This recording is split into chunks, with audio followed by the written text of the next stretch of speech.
வடமாகாணத்தின் மன்னார் மாவட்டத்தின் முள்ளிக்குளம், கீரிச்சுட்டான், முள்ளிக்குளம், வலதுகரை போன்ற பகுதிகளுக்கு சென்று மக்களின் பிரச்சினைகள் தொடர்பில் கேட்டறிந்து கொண்டனர். முள்ளிக்குளம் பகுதி மக்கள் சக்தி குழுவினரை அன்புடன் வரவேற்றனர். முள்ளிக்குளம் அரசினர் தமிழ் கலவன் பாடசாலை நீண்ட காலமாக ஆசிரியர் பற்றாக்குறையுடன் இயங்கி வருகின்றது. 110 மாணவர்களுக்கு கல்வியை வழங்கி அவங்களோட எதிர்காலத்தை வளப்படுத்துகிற முள்ளிக்குளம் அரசினர் தமிழ் மகாவித்தியாலயம். அந்த பாடசாலையில் இந்த இடத்தை நான் பார்க்கும்போது கேட்டேன், இது என்ன குப்பை தொட்டியாண்டு.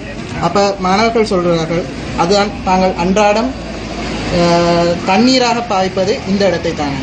அப்போ அப்படியான ஒரு இடம் பார்க்கும்போது எனக்கு இது குப்பை தொட்டியான சந்தேகம் வரைக்கல. இதை உரிய அதிகாரிகள் ஏதாவது ஒரு ஆவணம் செய்து இதுக்குரிய தீர்வை தருவாங்களான்றதான் இந்த மக்கள் சக்தியினோட கேள்வி. முள்ளிக்குளம் வலதுகரை மக்கள் பாலடைந்த வீதியினூடாக சுமார் 2 கிலோமீட்டர் தூரம் நடந்து சென்று பஸ் ஏற வேண்டியுள்ளது. இது முள்ளிக்குளம் வலதுகரை பகுதிக்கு செல்கின்றதான பிரதான வீதி. இந்த காட்டில் மிருகங்களோடு மக்களும் வாழ்ந்து வருகிறார்கள்.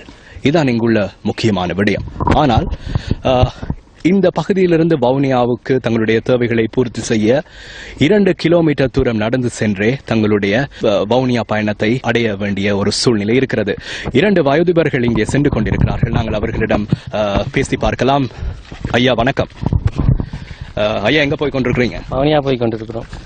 வவுனியாவுக்கு போறதுக்கு வாகன வசதி ஒன்றும் இல்லையா? இல்ல, காலையில 6:30 மணி பஸ், பின்னரம் வவுனியா வந்து இறங்கி 5:30 மணி பஸ்ஸுக்கு தான் வீட்டுக்கு போகணும். இதான் பாருங்க பணமுக்குட்டியுமா இருக்கு. நாங்க போகக்குள்ள விடியப்புறம் 5:30 மணிக்கு தான் வரணும். 5:30 மணிக்கு வந்து பஸ்ஸு காத்து நின்று பஸ் எடுக்கக்குள்ள தான் நாங்க பஸ்ஸுக்கு போயிட்டு திரும்பி வரக்குள்ள 5:30 மணி ஆகும்.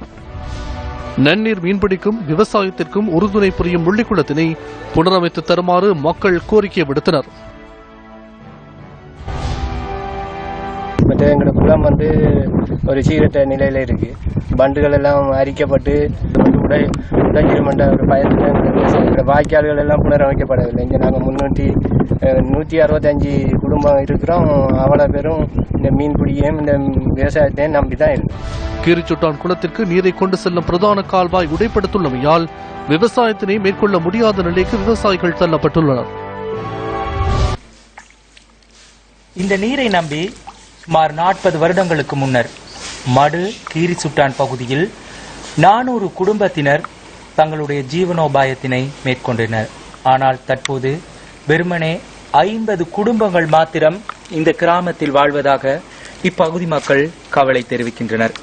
காரணம், இந்த கீரிச்சுட்டான் குளத்திற்கு நீரை விநியோகிக்கும் பிரதான பகுதியான இந்த பகுதியில் ஏற்பட்டிருக்கும் இந்த உடைப்பு காரணமாக குளத்துக்கு வர வேண்டிய நீர் வெறுமனே ஆறாக ஓடிச் செல்கின்றது.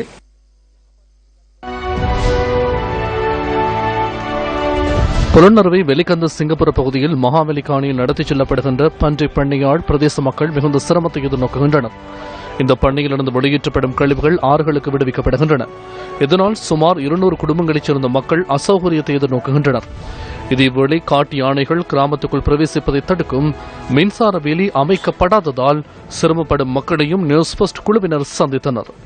இந்த பகுதியைச் சேர்ந்த மக்கள் குடியிருப்பு பிரச்சினைகளையும் எதிர்நோக்கியுள்ளனர். விஷமரிக்கா அதேபோன்று பொடிபண்டார் ஆகிய 2 வயோதிப தம்பதியினர் வசிக்கும் இல்லமே இது. முற்றுமுழுதாக களிமண்ணால் உருவாக்கப்பட்டுள்ள இந்த இல்லத்தின் கூரைகளை பார்க்கும்போது மிகவும் வேதனை அளிக்கின்றது. மழைக்காலம் அதேபோன்று காலநிலை மாற்றங்களில் சிறிது அளவேனும் தாக்குப்பிடிக்க முடியாத நிலையில் இந்த வீடு காணப்படுகின்றமே அவதானிக்கக்கூடியதாக இருக்கின்றது. அதேபோன்று அவர்கள் தங்குவதற்கு ஒரு அறை இல்லை. அவர்கள் சமையல் அறை போன்ற விடயங்கள் மிகவும் வேதனைக்குரிய விடயங்களாகவே இங்கு காணப்படுகின்றன. தேர்தல் காலங்களில் வாக்கு பெற வரும்போது வழங்கப்படும் வாக்குறுதிகள் அனைத்தும் இந்த நிலையில் மிகவும் பொய்யாக மாற்றப்படுகின்றது. மின்சாரம் வழங்குவதற்கான அடிப்படை வசதிகள் செய்து கொடுக்கப்பட்ட போதிலும் இதுவரை இந்த வீட்டிற்கு மின்சாரம் வழங்கப்படவில்லை. அதேபோன்று இந்த வீட்டிற்கு வருகை தரும் போக்குவரத்து மார்க்கமும் மிகவும் அபாயகரமாகவே உள்ளது. தென்மாகாண மக்களின் பிரச்சினைகள் குறித்து கேட்டறிவதற்காக சென்றுள்ள எமது குழுவினர் தெனியாய பள்ளேகம விகாரையில் இன்று தமது பயணத்தை ஆரம்பித்தனர்.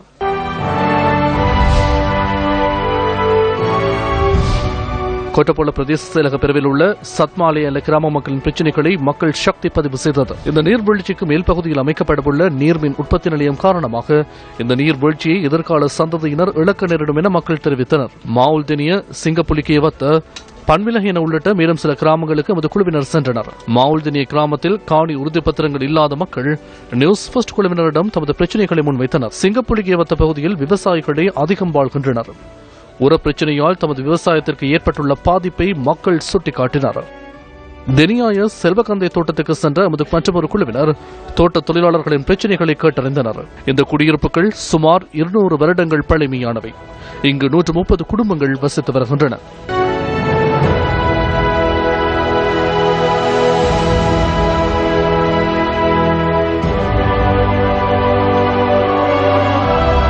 பஸ் சேவைகள் இல்லாத கிராமங்களுக்கு சென்றிருந்த நாம் இன்று பஸ் சேவைகளுக்கு பதிலாக டெக் சேவைகள் முன்னெடுக்கப்படும் ஒரு கிராமத்தை சென்றடைந்தோம். தெனியாய பட்டத்தோர ஊடாக பெர்லப்பத்தன பகுதிக்கு செல்லும் வீதியே இது. மக்குடுமுள்ள நாவலகேன, கல்போக்க, ஓடுகும்புற உள்ளிட்ட கிராமங்களைச் சேர்ந்த மக்கள் முறையற்ற போக்குவரத்து சேவைகளை பயன்படுத்தும் காட்சியை எமது அலுவலக செய்தியாளர் உதய வன்னியாராய்ச்சி உள்ளிட்ட குழுவினர் பதிவு செய்தனர்.